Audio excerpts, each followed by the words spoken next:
آپ کا بھی سوشل میڈیا پہ ایک بڑا آج کل جسے کہتے ہیں وائرل ہے کلپ کہ کوئی آپ نے بندہ پکڑا جو 18 سال سے ڈی آئی جی خان میں یہودی تھا لیکن بھیس بنایا ہوا تھا اس نے ایک ملا کا، اور وہ وہاں پہ لوگوں کو مذہب کی تعلیم دے رہا تھا۔ فراز، سب سے پہلے تو آپ لوگوں کا شکریہ کہ آپ نے بلایا، اور میں اس دعا کے ساتھ شروع کرتا ہوں کہ اللہ تعالیٰ آپ کو یہی کرنے کی توفیق دے جو آپ کر رہی ہیں۔ کیونکہ مارننگ شوز میں آنا آج کل بہت خطرناک بات سمجھا جاتا ہے، لیکن الحمدللہ آپ جو کنٹریبیوٹ کر رہی ہیں اللہ تعالیٰ آپ کو توفیق دے کہ آپ یہی کر سکیں۔ آپ اگینسٹ دا ونڈ چل رہی ہیں۔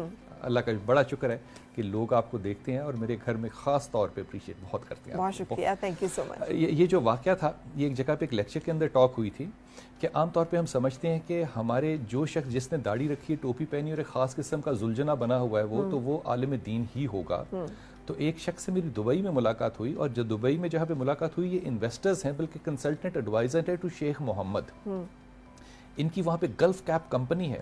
وہاں پہ اس شخص سے ملاقات ہوئی تو وہاں پہ ٹیلی فون جو تھے ان کے اندر اذان آتی تھی، تو 2 نمازیں ہم نے پڑھ لیں۔ وہ نمازوں میں پڑھنے کے لیے نہیں آیا، جبکہ میرا یہ خیال تھا کہ ان کو امامت کرانی چاہیے۔ اچھا، تو جب میں نے اپنے ساتھی سے پوچھا کہ یہ کیوں نہیں کرتے، تو انہوں نے کہا because he is not a مسلم۔ تو میں نے کہا یہ مسلمان نہیں ہے، یہ کیسی بات ہے؟ عربی ان کو آتی تھی، فارسی ان کو آتی تھی، سرائکی ان کو آتی تھی، اردو ان کو آتی تھی، پنجابی میں وہ انتہائی خوش اسلوبی سے بیان کر سکتے تھے چیزوں کو۔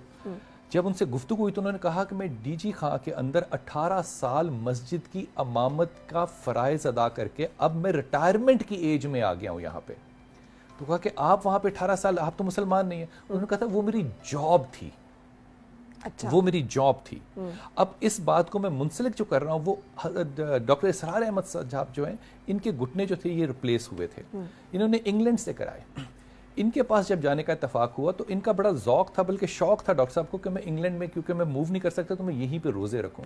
تو ہم مسجد ڈھونڈ رہے تھے ان کے لیے کہ کہاں پہ ان کو تعلق ان کا کہاں سے پیدا کیا جائے۔ ہم نے برمنگم میں ایک مسجد دیکھی جس میں کرت کی اس قدر خوبصورت آواز آ رہی تھی کہ لگ رہا تھا جیسے شہد کی مکھیاں جو ہیں وہ بھن بنا رہی ہیں۔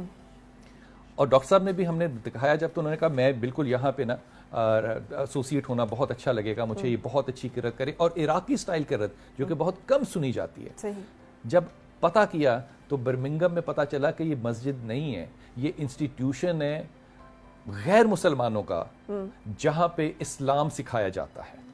پھر میں یہ ایسوسیٹ کر سکتا تھا کہ وہ جو ہمارے ساتھی تھے انہوں نے 18 سال کہیں سے تربیت لی ہوگی، یہاں پہ امامت کرائی ہوگی، اپنا نقطہ نظر لوگوں تک پہنچایا ہوگا، اپنا اسلام بیچا ہوگا، اپنا اسلام، یہ آپ کا لفظ بالکل ٹھیک ہے، بیچا ہوگا، اور اس بیچے ہوئے پہ بہت سے خریدار بھی ہوئے ہوں۔ بالکل۔ پھر وہ جو تبدیلی معاشرے میں آئی ہوگی اس کو انڈو 18 سال کے 18 صدیوں میں شاید ہم نہ نہیں کر سکتے۔